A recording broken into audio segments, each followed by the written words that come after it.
For whatever reason, the theme of this month appears to be employment law. We had a very interesting and rather different case that came across our desk some weeks ago.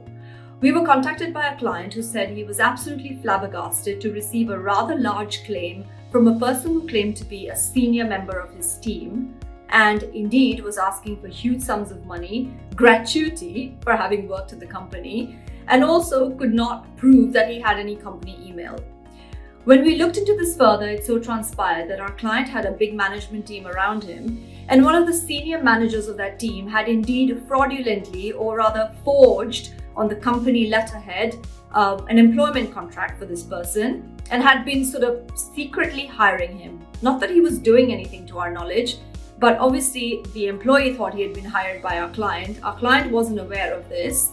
And the person in the management team, when we confronted him, did not deny that this had happened, and he was very sorry for the situation. However, sorry doesn't often cut it in the law. You have to deal with the situation at hand. So what we did was we launched an investigation against the senior member of the management team to figure out exactly what he had done and what issues had arisen or led to this particular forged hiring.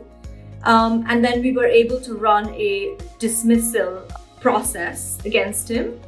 And then we ended up having to talk to the employee and effectively finding a way around to help him and relocate him into another position, because he finally understood that our client was not his employer and he should have done his due diligence before considering that he was working for a company for several months, in fact over a year, without ever having met the CEO or the founder of the company.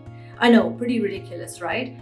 But I think the lesson in all of this is that when you hire senior members of staff and your close management team, you need to be super clear about the level of authority you're giving them. So like what I call the matrix of authority, because I have really nice words for everything.